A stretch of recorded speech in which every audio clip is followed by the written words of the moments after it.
Mwana wanadaba nga tesobola kubimba. Labenga tokoyi.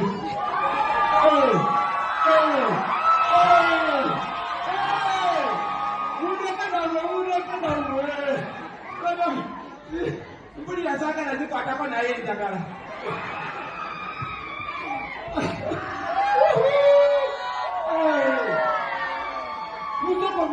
Soko muleetole kyale wange mwana. Kyale wange. Dadi ki?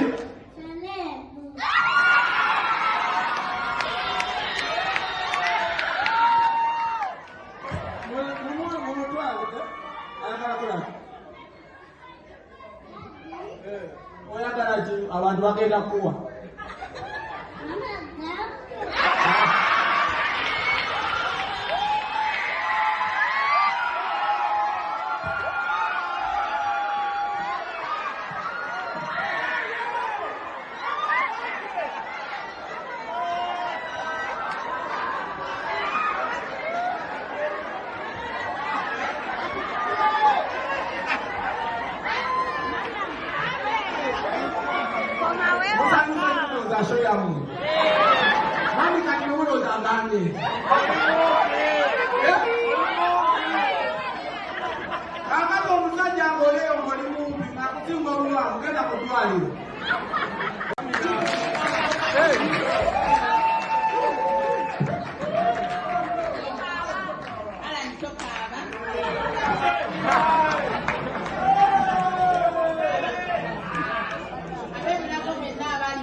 Okusokera ddala okwebaza ba sponsors 19 Media, Maxina Nogwa, Patanel, Arapex, kyemukoze kyanjawulo nnyo omukolo guno okubeera. So, tulina mba July babies, woba omanyi oli July babies okujja ku stage.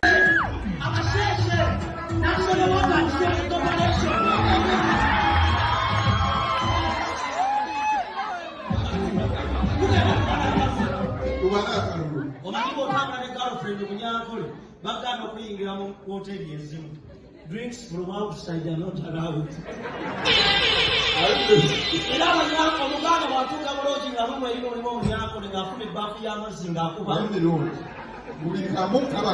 mulira tandise okubala. Etteeka ly'ebyokulonda erisooka ligamba nti wali abaloozi n'akalugobera omita. Ati sooka oleke. Etteeka ly'ebyokulonda ligamba nti ewali akabokisi k'obululu n'abaloozawo mita bw'omala okukuba akalulu lengera mu mita nga 4 ebigenda mu maaso viira akalulu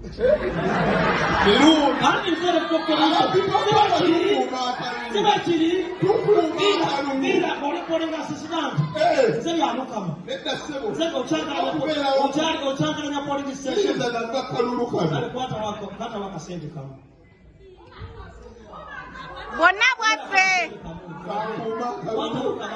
kumakalulu kwata yakasente kamu oketegereze kakwata enkulage kaketegereze kuliko sigimu kya nobiyaneri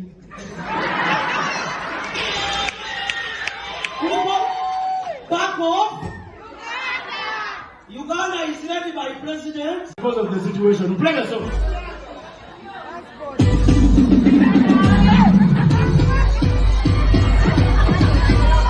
Put it down.